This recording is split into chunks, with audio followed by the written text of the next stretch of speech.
Marcos capítulo 9. Quem quer ouvir? Versículo 14.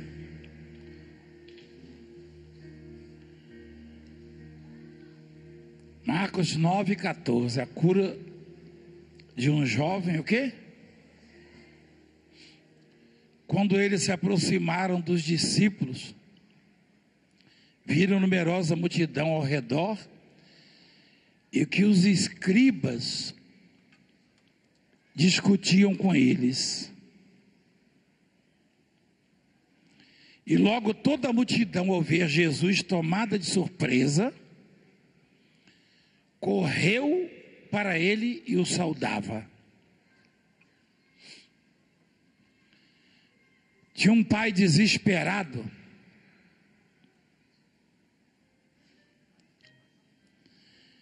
porque o filho estava doente. Na verdade, o demônio o escravizava, como tem hoje muita gente escravizada pelo demônio. Tem muita gente doente, só que a doença não é para a ciência, não é para os remédios, não tem tratamento, sabe? Não existe esse negócio de tratamento espiritual. Quem já ouviu falar de tratamento espiritual? Ou seja, a pessoa vai se tratar, não sei quantas sessões, tem até igreja que faz isso, como se o sujeito fosse expulsar um demônio a prestações, em 10 vezes sem entrada. Que besteira, quem sabia disso? Quem já ouviu isso aí? Olha, são tantos dias para o demônio sair, que diabo é isso aí? Eu nunca vi Jesus expulsar a prestação, não é? É uma palavra e acabou. Quem que já viu aqui? A pessoa chega endemoniada, doente. Eu me lembrei de uma moça que vai casar agora. Ela está aí? Ah, ela ali, ó. Chegou aqui, só tinha o branco do olho. Imagina se eu fosse expulsar a prestação. Estava expulsando até hoje o último, porque eu tinha um monte. Conversa fiada, rapaz. E as pessoas são ignorantes, são leigas, aí aceitam isso.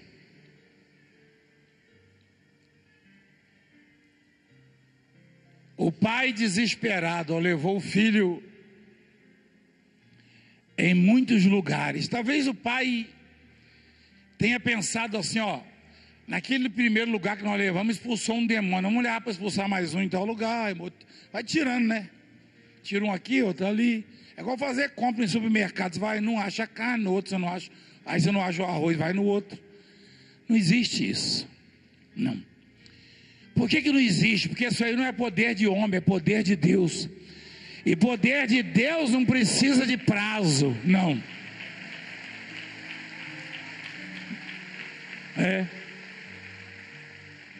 Aí fica invocado com a gente, né? Você já viu você já viu os leprosos? Aqui mesmo em Santo Amaro, um dia desse aí tinha um menino aí, um jovenzinho, é Pedro, né? Pedrinho. Imagina se fosse a prestação, né? Eu falo assim, ó, tal dia você volta, não é isso? Porque não sou eu, não. E os escribas, o que é escriba, você sabe? Você sabe o que é um escriba?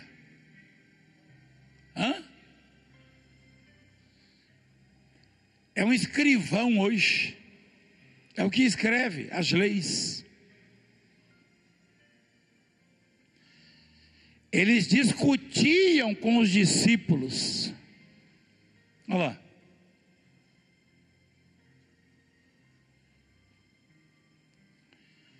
Os escribas discutiam com os discípulos. E o sujeito lá manifestado, ó. Enquanto os demônios estão destruindo a humanidade, os líderes estão discutindo. Tem país que está morrendo de fome e está traçando uma estratégia de guerra. Você sabia dizer ou não? É?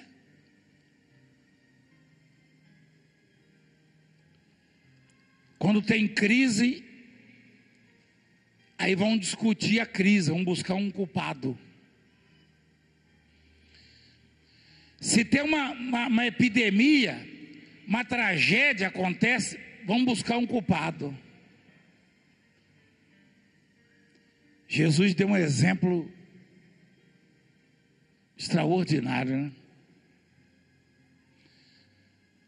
Quando os discípulos viram um cego de nascença, perguntaram para ele assim, está em João 9, quem pecou, este ou seus pais? Quer dizer, quem é o culpado? Jesus falou, ninguém é culpado não. Foi assim para que manifestasse nele a glória de Deus. Ou as obras de Deus. Você acha que aquela família do cego era santa? Quem acha que eles pecavam? Claro que pecavam, todo mundo peca. Mas Jesus não atribuiu a isso, ele disse, é oportunidade para vocês verem o poder de Deus. Então quando Jesus se aproxima, tinha um alvoroço, as pessoas discutiam sobre o problema daquele jovem. E um dentre a multidão respondeu, mestre, trouxe-te o meu filho, possesso de um espírito mudo. O menino era mudo, ó. E este, onde quer que o apanha, lança-o por terra. E ele espuma, rilha os dentes e vai definhando. Roguei a teus discípulos que o expelissem e eles não puderam. Então Jesus lhes disse, ó geração incrédula, até quando estarei eu convosco? Até quando vos sofrerei? Trazei-mo. Você conhece essa palavra aí? Vos sofrerei?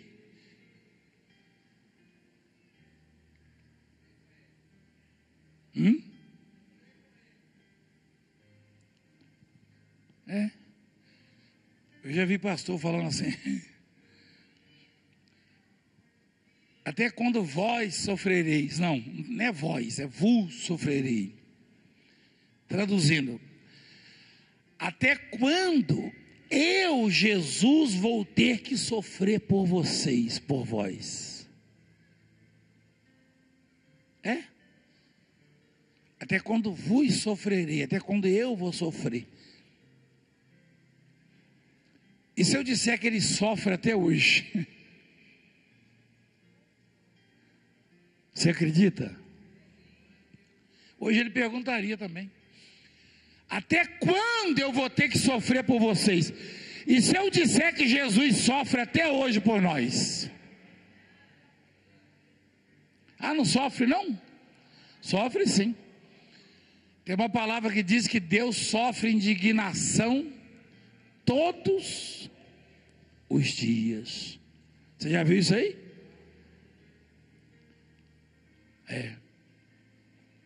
Deus, ele sente indignação todos os dias. Olha lá. Deus que sente indignação todos os dias. Então Jesus pergunta, até quando vos sofrerei? E aí trouxeram o menino. Então Jesus lhe disse, Não, isso eu já li. E trouxeram-lhe. E quando ele viu a Jesus, o espírito imediatamente agitou com violência. E caindo ele por terra, revolvia-se espumando.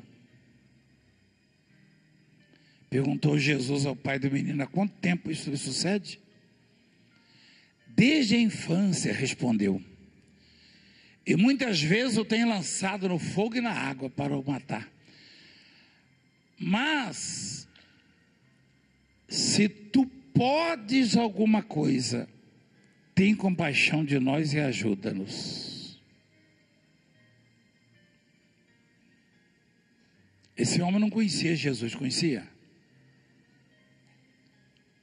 Sim ou não? Quem conhece Jesus questiona a capacidade, o poder? Não.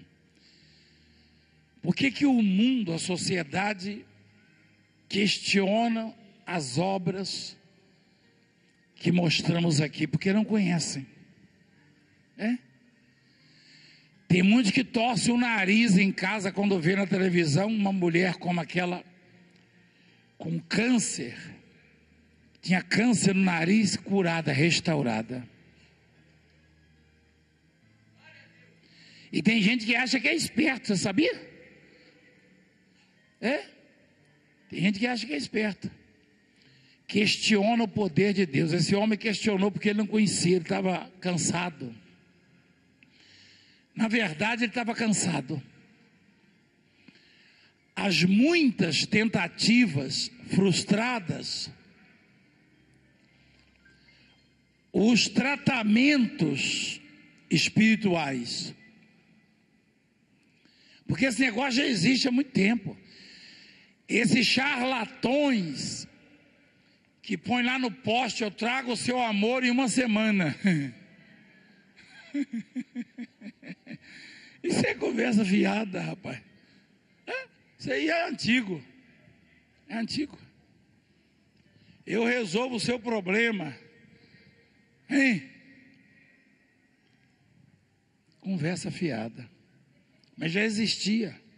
A discussão era por conta disso. Os escribas diziam: nós conhecemos as leis, ou a lei, só que nada podiam fazer pelo povo. E o pai do menino estava no limite. Alguém só faz esse questionamento quando está no limite. Se tu podes alguma coisa, tem compaixão de nós, ele fala para Jesus. Ao que ele respondeu, Jesus: se podes, tudo é possível ao que crê.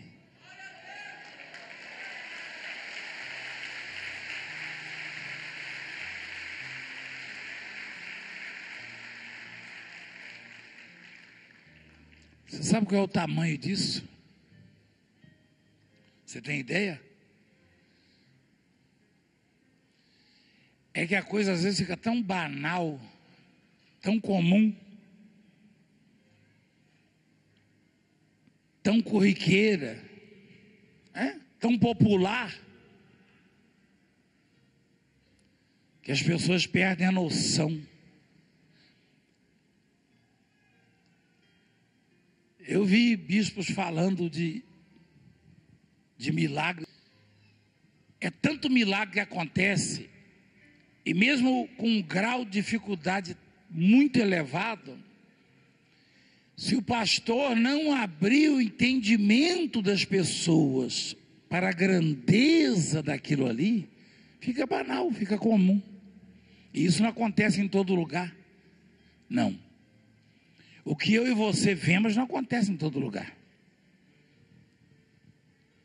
O pai já tinha ido em tantos lugares com o filho. Ali era a última porta mesmo. E o coraçãozinho do pai ficou tão apertadinho quando os discípulos não conseguiram resolver. E aí Jesus, ele escuta isso do pai: se tu podes alguma coisa, ajuda-nos. Jesus disse: se pode. Porque Jesus, ele não tinha sombra de dúvidas, não. Jesus, com o pleno conhecimento do Pai, ele sabia que tudo lhe era possível. As pessoas não sabem disso porque não conhecem o Pai, não conhecem a Deus. Quando você vê algo extraordinário acontecendo, é porque quem provocou aquilo tem profundo conhecimento da verdade. Um médico renomado, um dos mais conhecidos do país, está sempre nos debates, me deu um abraço. Eu fui visitar uma autoridade no hospital dos mais importantes do país e da América Latina, uma autoridade. Um senador pediu oração à família. E o médico que estava cuidando dele, eu nem sabia que ele me conhecia. Ele soube que eu ia lá, ó. Enfermeiro e outros médicos comentaram. Ele ficou lá me esperando. Ele cuida de vários hospitais. E a mulher dele é médica também, diretora de hospital. Ele ligou para ela, botou na linha comigo. Ela até brincou comigo. E ela também me conhece, ela falou assim: ó, eu estou precisando que o senhor faça um milagre na vida do meu marido. Ela falou, a esposa dele, a médica. Eu falei: eu não faço milagre, doutor. Ela falou: isso aí o senhor pode fazer. Eu falei: é? Que milagre é esse? Esse homem trabalha dia e noite, o senhor precisa levar ele para pescar. Falou.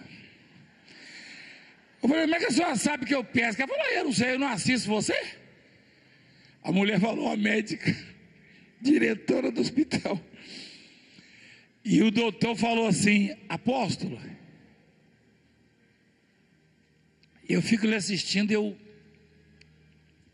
eu confesso que eu fico impactado. Eu falei: por que, doutor? Esses dias eu vi o senhor abraçar um leproso, um doente, que quando ele saiu, eu vi as manchas, as marcas na sua roupa. E eu, como médico, você já deve ter ouvido falar. Falei: não, pessoalmente eu não te conhecia, mas eu ouvi falar. Eu vejo o senhor às vezes na televisão, nos debates. Ele falou: mas eu vejo o senhor muito mais na televisão. Ele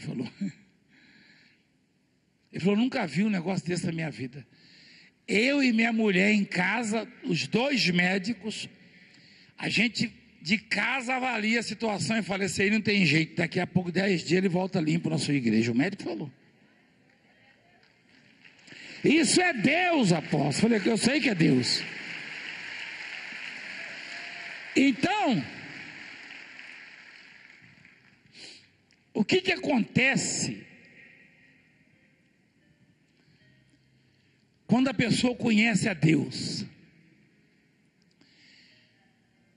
Por ser carne, ela sente o baque às vezes das más notícias, diagnósticos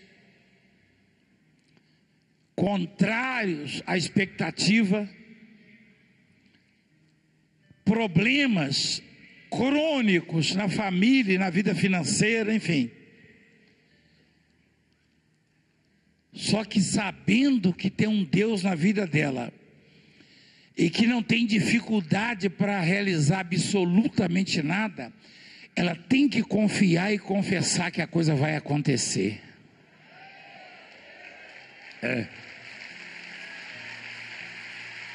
Então olha o que Jesus... Você acha que Jesus estava falando para o pai do menino? Não, ele estava falando para nós. Aquele problema ali, Jesus já tinha decidido que ia resolver.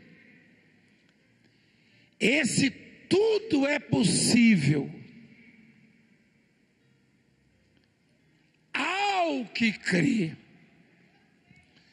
Isso aí foi dirigido a nós, porque do contrário ele teria dito para o moço lá: se você crê, o seu filho vai ser curado. Ele falou: tudo é possível ao que crê.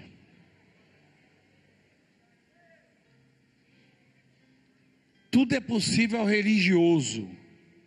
Sim ou não? Não, não é não. Não é nada, está cheio de religioso perturbado aí. Fofoqueiro. Tudo é possível ao que tem a carteirinha da igreja, é isso?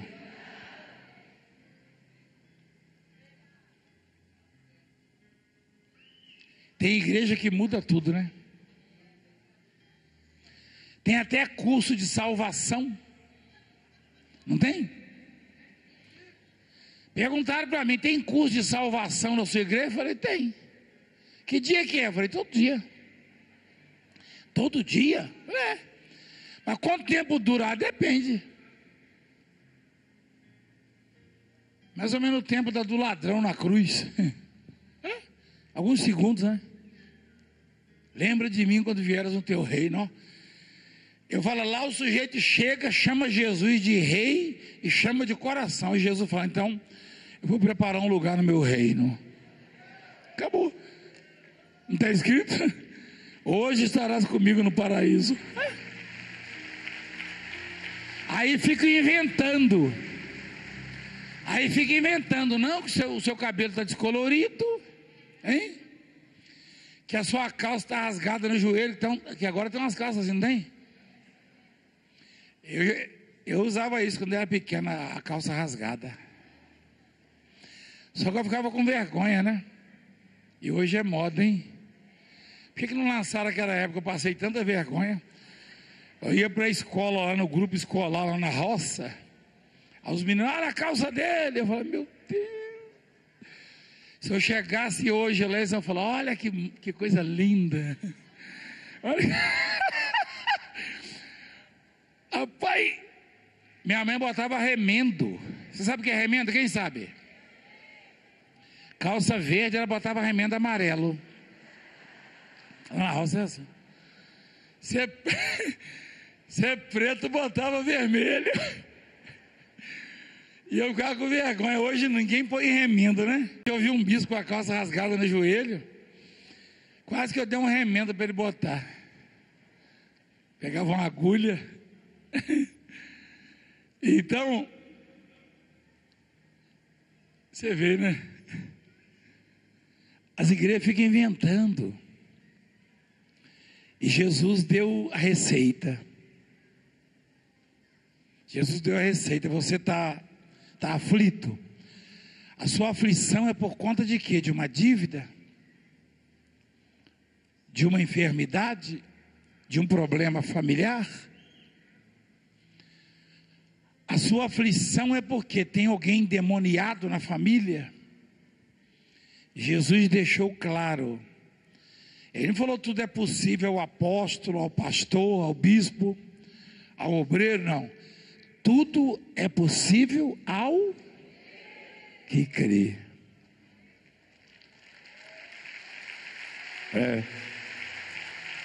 Por exemplo, se você não tem diploma, mas você pode crer, não pode? Se você não tem dinheiro, mas você pode crer, não pode? Se você não tem casa própria, você pode crer? Se não tem mistura no seu almoço hoje, você pode crer? Pode. Eu criei quando não tinha nada para comer, para me vestir. Eu criei quando não tinha lugar para dormir. Eu criei quando não tinha mais a minha mãe e nem a companhia do meu pai e nem dos irmãos. Eu criei quando estava caminhando numa estrada, levando uma trouxinha, não sei para quê. Só tinha uma calça e uma camisa rasgadas dentro.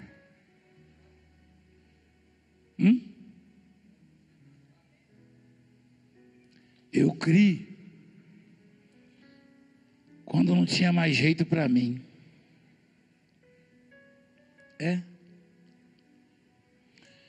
Deus, ele não está preocupado com a sua estética ou com o seu nível intelectual ou poder aquisitivo. Ele conhece a sua vida, os seus problemas, as suas dificuldades.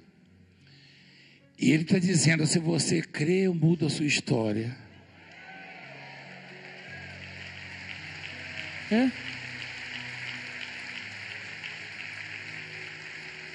Eu nunca tive padrinhos. Eu não recebi empurrãozinho, deixa daquele padrinho. Não. Não. Hoje, com todo o respeito que eu tenho às autoridades, e muitos deles me respeitam, a maioria, pela história da obra, você pode ver que eu não fico estendendo o tapete. Eu os recebo, os abençoo, mas eu não fico batendo em porta de gabinete. Eu desafio você. Você pensa que eu não recebo convite toda hora? E eu recebi um convite, um pedido que eu deveria ministrar numa reunião com centenas de deputados e mais o presidente da República. Essa que ele até chorou lá. Você não me viu lá. Eu falei: eu não posso ir, mas se eles vierem aqui, eu vou abençoá-los. Não é por serem, não, pelo contrário, é que eu não podia mesmo, eu tinha compromisso. Eu já tinha compromisso. Eu não posso passar por cima dos meus compromissos só porque são autoridades. São autoridades, mas são homens também. E o compromisso que eu tinha também era com pessoas. Mas lá eu ia ter o holofote, ia aparecer no Jornal Nacional: Valdemiro está ministrando para as maiores autoridades. Não. Quando eu estava prostrado, quando eu estava andando com a minha trouxinha nas costas, foi um caminhoneirozinho com um caminhão bem derrubado que me deu uma carona. Ele até apareceu um dia desse aí. Ele está aí na igreja, tá? Ih, não, está no Ceará. Então, tá certo que eu tive que lavar o caminhão dele, né? Para ir lavar caminhão dá um trabalho, rapaz, meu Deus. Tá mais naquela região lá. Que reais, nem existia reais não, minha filha. Isso é do tempo do Tostão. Você não é do tempo do Tostão, não? Hein? Você lembra da... Você não é do tempo do Tostão? Eu não, eu sou do tempo do real. Igreja, é profundo isso. Porque quando eu e você esbarramos no limite e temos questões que são improváveis, que são impossíveis para serem solucionadas, aí pensamos: meu Deus, quem vai me ajudar? E a dica do Senhor é a receita, né? Tudo é possível ao que crê. Não é isso?